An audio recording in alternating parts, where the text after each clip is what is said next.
Hello again, everyone. This is Marcus, and I review stuff. Today I'm going to review a song that I've chosen. It's a Marcus Pick Monday. I've chosen the song Forgiveness 1 and 2, or maybe 1 plus 2, not sure yet, by the band Billy Talent. This is their latest release. I guess maybe they're making a new album sometime in the near future. Their last album came out back in 2016. It was called Afraid of Heights. It was a pretty good album, you know. And so I'm kind of curious to see what they bring here. Honestly, I'm a pretty decent fan of Billy Talent. I think they have a couple weak albums. But I really like Afraid of Heights, and I love Billy Talent 2, their second album. To me, that's a near perfect album. So I'm pretty interested to see what they do here, if they kind of get back to form. Just so you know, so I can give credit where credit's due, my friend Joel told me about this song, so shout out to him.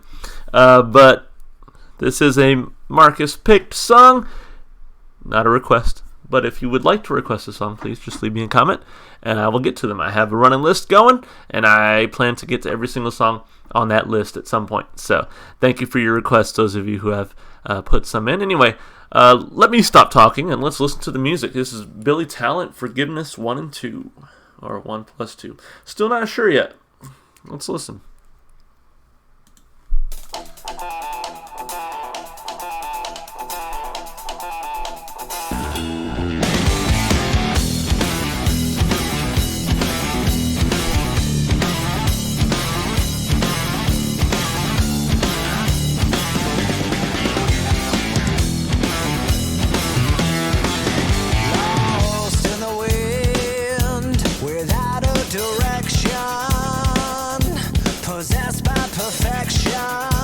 In this land, if you're awake, you're the enemy. I run away in search of redemption. A path to ascension, like an elevator rising to the sun. I scream at the stars, but nobody's listening. Searching for the end, but the journey's a reason for existence.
Hence the title.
Reminds me of the Minecraft menu music.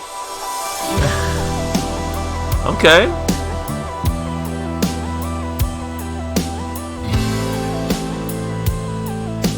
Okay. Pretty big switch of rhythm. I'm guessing this is Forgiveness 2 now.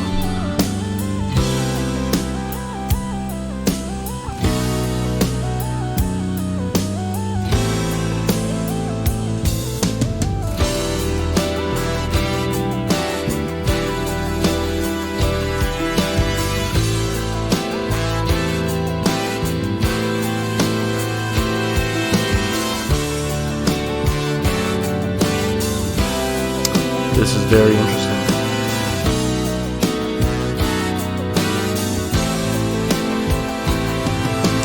Somewhere else the earth turns round, softly in the sky so sound, wallowing away, comfort in the grace I found, circling a distant star, constellation drifts apart, falling into phase, far beyond the shapeless hearts.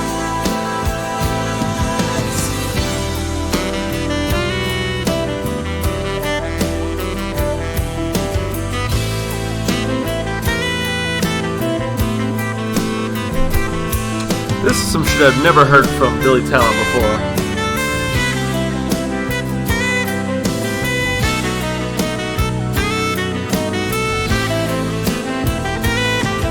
Somewhere else the earth turns round, softly in the sky so sound, wallowing away, comfort in the grace I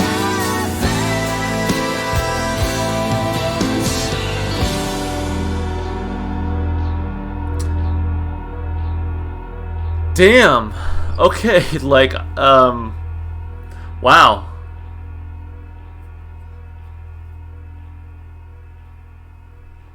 Okay. Okay. I liked that song quite a bit. Wasn't sure how I was going to feel about it, honestly. As I mentioned, their last album, Afraid of Heights, to me, it was just okay. You know, some people may have a different opinion, and that's totally fine. But to me, their last album was just okay. It was, you know, it wasn't bad. It wasn't great. It was just, it's okay. You know, it was a good album.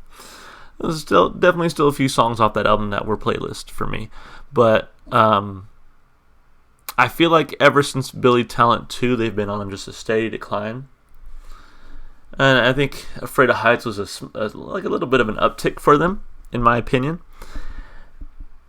But wow, I really like the sound that they gave us on this song. It's definitely unlike anything I've heard from Billy Talent, and I must be honest, I haven't listened to their entire discography. I mean, I've listened to all of Billy Talent 1 and all of Billy Talent 2. I've listened to all of Afraid of Heights. I haven't listened to all of Billy Talent 3 or, what was the other one called? Crooked Minds?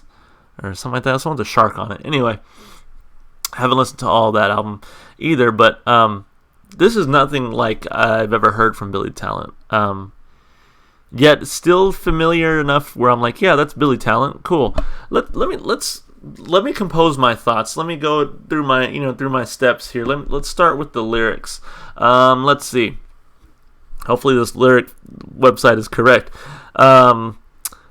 Lost in the wind without a direction, possessed by perfection in this land. If you're awake, you're the enemy.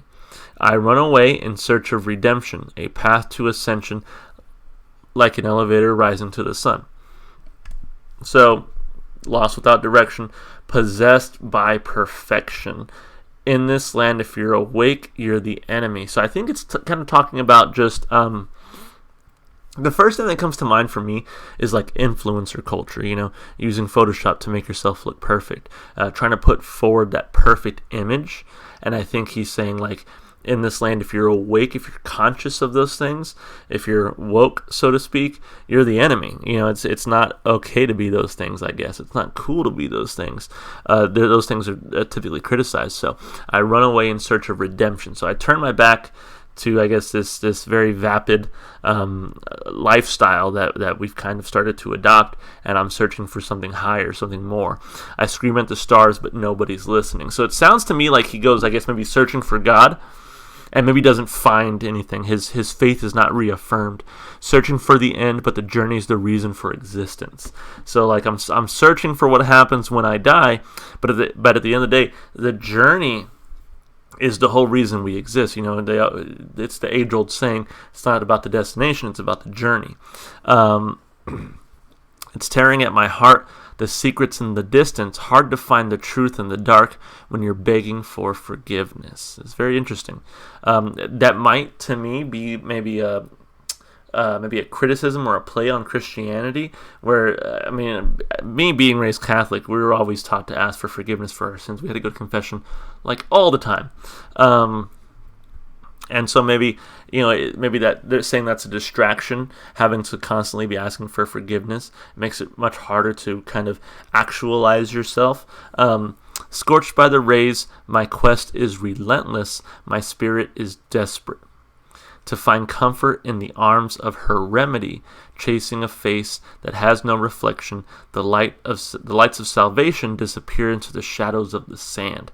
Kind of losing me a little bit here, but basically what I get, scorched by the rays, and then at the very end, sand, something maybe with a desert. My quest is relentless. Maybe it's an allegory to, I guess, Jesus' journey in the desert, where he had to I'm not super familiar with the Bible, so I apologize if I get this wrong. But he walked through the desert 40 days and 40 nights and was tempted. He overcame temptation. So maybe that's kind of the metaphor here. I'm not sure. I scream at the stars, but nobody's listening, searching for the end. But the journey's the reason for existence. It's tearing at my heart. The secret's in the distance. Hard to find the truth in the dark when you're begging for forgiveness. You're begging for forgiveness. Yeah, hey. Chase my shadow to the sun. Chase my shadow to the sun.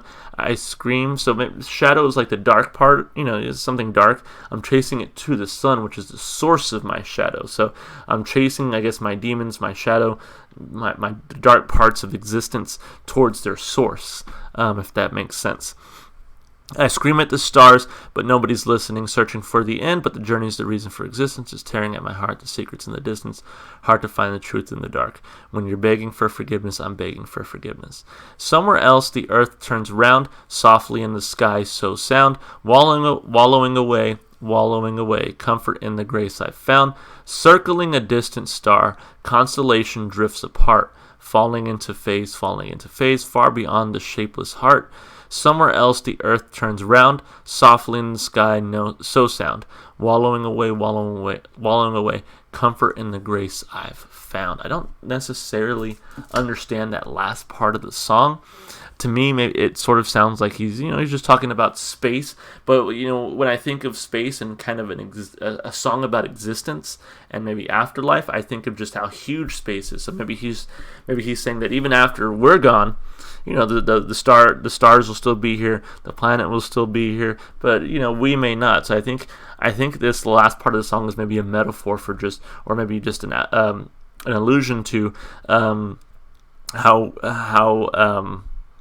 insignificant, I guess, or small we are in the universe, right? But yeah, lyrically, I thought it was really well written. Really got the point across. Lyrically, throughout the year, all of 2019, I feel like I've been discovering more and more songs about existence, about afterlife, about aging, and looking for the answers in your life. And maybe that's just because maybe many of the artists I listen to are, maybe they're getting older and they're starting to get further in their career, and as they become older, they're questioning those types of things. I feel like this has been a pretty poignant and prescient a topic in a lot of the music I've listened to recently. I don't know, just a kind of a theme that I'm seeing across songs that I've been listening to. But yeah, I really like the song. The song lyrically, I give it 2 thumbs up. I thought it was interesting enough to really keep my attention and make me think a little bit. And like I said, a very poignant message, very timely, I guess. Like I said, it seems like a lot of artists are starting to kind of consider things like this. So yeah, 2 thumbs up for the lyrics. I thought it was fantastic. Let's talk about the instrumentation.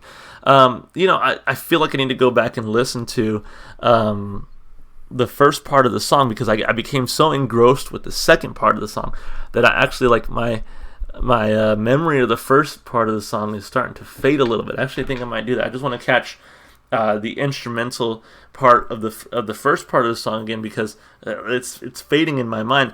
What I do remember from it was that I did like a lot of the guitar parts. There were some nice guitar flourishes in there, but I'm really kind of just missing the overall tone in my head. So let me go back a little bit. I want to hear this again. Kind of remind myself. Okay, yeah. Lost in the wind without a direction.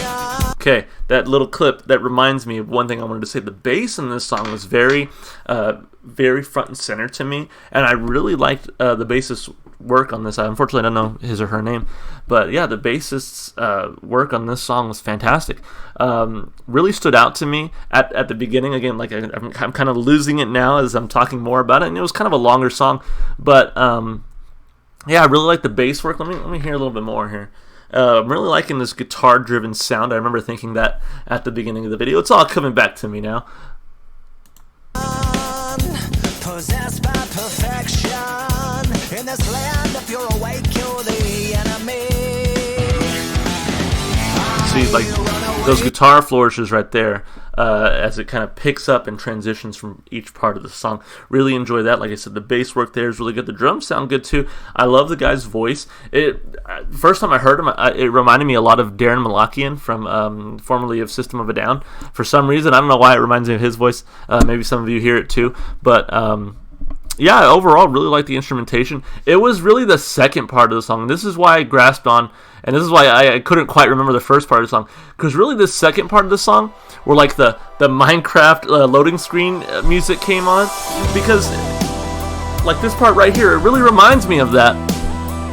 I'm hearing it right now, but the reason that this second part of the song really stood out to me so much more was because, again, that sounds unlike anything I've heard from Billy Talent before, and I really, really enjoyed it. I'm glad that they kind of took a risk, and again, this seems to be maybe a common theme amongst artists that I really like. Highly Suspect, their new album was totally different from things they've put out previously. One of my favorite bands of all time, Alter Bridge, their new album definitely breaks the mold a little bit for them. They kind of stepped out of their comfort zone. This, to me, again, is another example of an artist kind of stepping out of their comfort zone and doing something a little bit different. And I really hope that if this song is going to be on a new album, I really hope that they continue that trend. But yeah, this part, loved it. And then, so this part really surprised me. But then what surprised me even further, I don't remember exactly when it comes in, but it was like, I guess the saxophone. Please don't kill me if I get that instrument wrong. It sounded to me like a saxophone or something. This right here, like, never heard that in a Billy Talent song before, but I love it. I love that instrumentation. I love that they took the risk of really including sounds like this in their album, because if you go back and listen to a lot of their stuff instrumentally, they sound like just, I guess, like a modern punk band, and this is totally different. And sometimes when artists take creative liberties, when they take creative risks, it doesn't always pay off, but I feel like this is an example of a creative risk paying off, honestly. Oh man, it just sounded so good. And like I'm pretty sure, like, if you go back and watch my face during this part initially, man.